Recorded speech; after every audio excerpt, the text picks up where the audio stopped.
Tadi Bung Gusti Randa bilang lantang, tunggu dulu STY sampai kualifikasi Piala Dunia selesai. Bung Akmal, pertahankan atau lepas STY? STY dengan segala hokinya telah membawa kita beberapa langkah ke depan ya. Yang pertama kita lolos untuk pertama kali babak 16 besar Piala Asia, itu pun dengan hoki. Karena kita hanya mengalahkan Vietnam loh.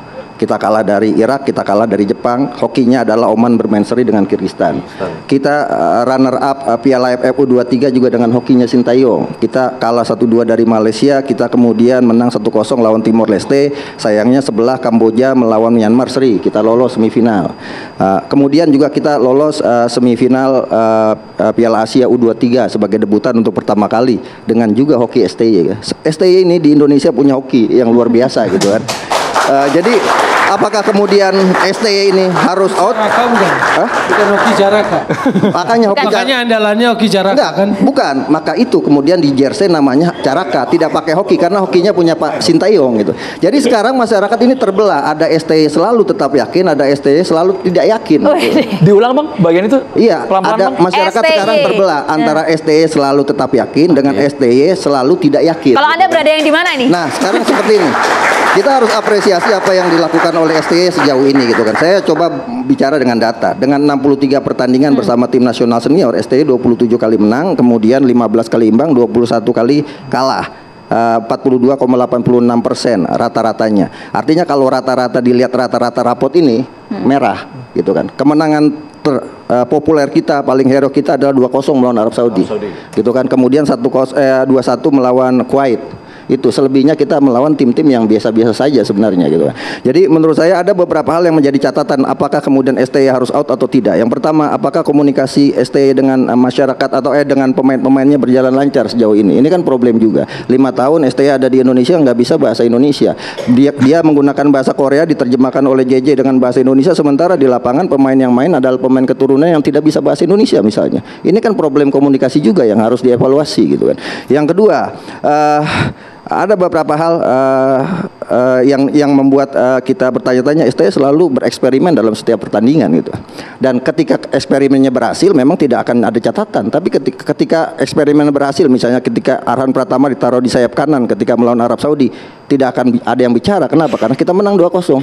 Tapi kalau kemudian eksperimennya gagal seperti di Piala AFF, maka perlu ada yang bicara gitu. Jangan sampai kemudian saat ini ada idiom bahwa Fox STY Fox Day. Suara STY adalah suara Tuhan. STY tidak boleh dikritik. Itu kan yang terjadi selama ini. Gitu. Dan menurut saya itu distorsi yang salah. Pelatih tim nasional legasinya adalah trofi. Walaupun misalnya trofi RT gitu. Tapi trofi legasinya. Bagaimana misalnya dan pelatih tim nasional itu sewaktu-waktu bisa diganti sebagai seorang profesional. Mancini bawa Itali juara Piala Eropa diganti juga. Jadi jangan kemudian berpikir STY tidak boleh diganti gitu. Nah, kalau menurut Anda untuk hasil sementara saat ini stay or goodbye? Ya, sekarang permasalahan gini, kalau konteksnya Piala AFF, STY harus diganti. Tapi permasalahan seperti yang dikatakan sama Bung Gusti Randa bahwa masih ada perjalanan yang sebenarnya sedang di tengah-tengah nih. Mau diganti sementara STY membawa tim ini punya peluang untuk lolos ke babak keempat minimal Piala Dunia. Mahasiswa ingin bertanya Bapak-bapak, kita akomodir mahasiswa, silakan. Pertanyaannya, teman-teman mahasiswa. Bismillahirrahmanirrahim. Assalamualaikum warahmatullahi wabarakatuh. Waalaikumsalam. Perkenalkan, nama saya Muhammad Aksa Karim Syahri dari Universitas Ibnu Khaldun Jakarta, dari Fakultas Ilmu Komunikasi. Jadi saya ingin bertanya kepada Pak Sumarji. Oh, Pak Sumarji. Baik. Gini Pak, kenapa sih kalau kita kritik Sintayong di sosmed, kok kayak kita diserang gitu ya? Apa Sintayong anti kritik atau ada dugaan buzzer bekerja? Buzzer ya? Iya, buzzer yang bekerja. Oke, untuk pertanyaan kedua untuk Bung Towel nih. Oke. Nah, gini Bung Towel. Bang Towel, seperti menganggap Sintayong itu selalu kurang. Kenapa Bung? Terima kasih. Oke. Pak Sumarji dulu boleh. Kita ke Pak Sumarji dulu, monggo Pak Sumarji. Menjawab Pak. Baik, terima kasih. Pertanyaannya cukup menarik ya. Jadi kalau kita berkaitan dengan soal mengkritik STY, itu sebenarnya dia juga dia pun juga mau mendengar dan juga mau mengkoreksi dirinya. Itu kalau soal kritik mengkritiknya, sebenarnya kalau masyarakat atau pecinta sepak bola, pengamat sepak bola mau mengkritik STY, sah saja dan boleh-boleh saja. tentu itu semua kalau saya dengar yang kira-kira kritik itu memang betul-betul untuk arah, pasti akan saya sampaikan dan saya suruh mendengarkan dan saya suruh melaksanakan.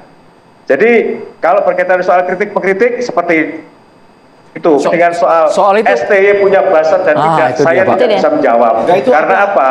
Selama ini saya tidak, Pak Sumarji, itu ada bagian yang hilang. Bicara dengan STY, saya pernah juga tanya ke STY, apakah KUT itu punya buzzer? Dia bilang, no, tidak punya.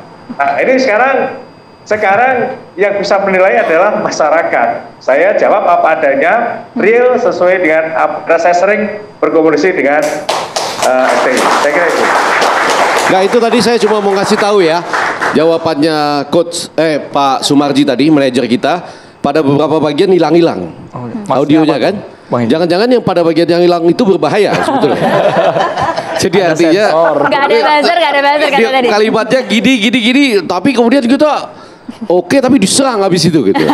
Jangan-jangan semua orang yang lagi berbicara di televisi itu ngebayangkan bahwa menyatakan sesungguhnya kan nggak semua orang bisa punya pertahanan seperti Bung Toel gitu ya, dengan segala penderitaannya. Tanggapi mahasiswa, kenapa kesannya STY selalu kurang di mata Bung Toel? Oh, iya. Itu pertanyaannya ya.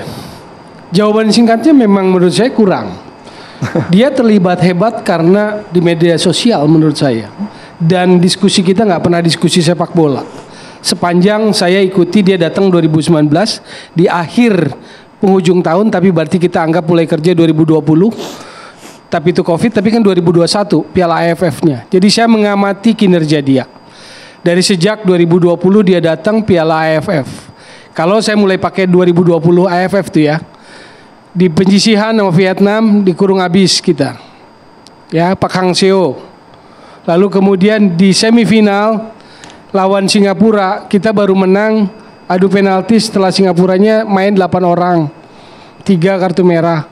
Di final kita kalah di leg pertama 4-2 tuh, leg keduanya 2-2 oleh Thailand. 2022 gagal ke final, kalah di semifinal kan. Kalau kita bicara Piala AFF. Piala AFF yang ketiganya 2024 sebetulnya kalau kita bicara ansih bola, pure bola, ini sebetulnya menegaskan kualitasnya. Kalau kita ikuti perjalanannya. November 2023 di Basra Irak kalah 1-5. Udah datang belum naturalisasi? Udah. Berikutnya ke Filipina 1-1. Apa yang terjadi di YouTube-nya bersama Lee Kyung Gyu yang juga adalah sebuah agensi company. Itu dibilang bahwa Sekjen tidak memperhatikan perjalanan dari Irak ke Filipina. Dia sentuh Sekjen. Dia gunakan alasan, dia gunakan excuse, dia colek pihak lain sebagai yang salah. Lalu masuk Piala Asia yang oleh Akmal dibilang hoki.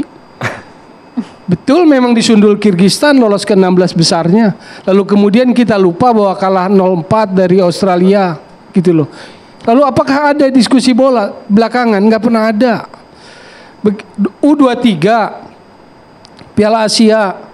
Tahu nggak, di hari Sabtu harusnya datangnya TC, yang datang kan segelintir pemain. Lalu malamnya, Exco rapat, Ketua Umum Erick Thohir memutuskan kompetisi libur. Baru hadir para pemain, kan?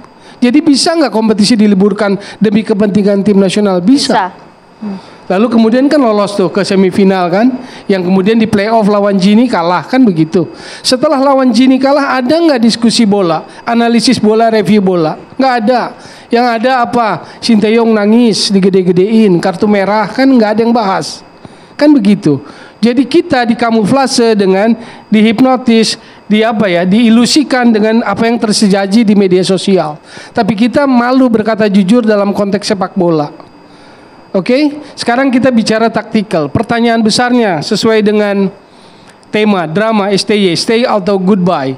Saya tanya, dengan apa yang disajikan di Piala AFF ini, apa yang terjadi? Yang dianggap salah siapa? Pemain senior yang abroad, Asnawi, siapa Marcelino, Pratama Arhan dianggap gak bisa ngangkat. Kan ada itu beritanya. Tidak bisa mengangkat performa tim. Satu disalahin. Marcelino kartu merah lawan Laos. Ferrari dianggap sebuah tindakan kecerobohan. Saya nggak pernah lihat dia melakukan pernyataan dia ambil tanggung jawab kesalahan itu, kegagalan tim itu. Apakah gagal dengan support yang begitu besar? Asisten ada 7 atau 9, mungkin Pak Marji yang lebih tahu. Korea semua, pelatih khusus striker. Sekarang saya tanya, di AFF ini 4 gol siapa yang bikin? Ferrari 2, Kadek Arel 1, Asnawi Mengko Alam 1. Pemain belakang semua. Proses golnya dari mana? Bola mati, 3 lemparan ke dalam, 1 sepak pojok dari Doni Tri Pamungkas. Nggak ada yang dari open play. Padahal sudah ditambah pelatih striker. Ada Jen Raven nggak mau, kan itu yang berita yang kita tangkap di media. Dia percaya sama hoki, andalannya hoki. Tapi yang disebut sebagai andalannya nggak main di pertandingan yang menentukan kan? Nggak main sebagai starting maksud saya. Lawan Filipina gitu loh. Ya mungkin orang yang nggak ngerti bola ya mau-mau aja gitu dibodohin. Saya nggak mau. Saya nggak pernah terkesima sama siapapun kecuali saya ingin lihat Indonesia hebat. Itu aja. Catatan dari Bung Toel. Bung Toel, Jadi sekarang pertanyaannya, apakah dia layak? Kalau seorang pelatih yang sudah didukung sedemikian besar dengan segala support yang sedemikian besar di AFF aja gagal, mau ambil risiko di Piala Dunia? STY playing victim maksud Anda Bung Toel? Dijawabnya nanti ya bersama juga dengan Putih Villa. Sesaat lagi usai jeda.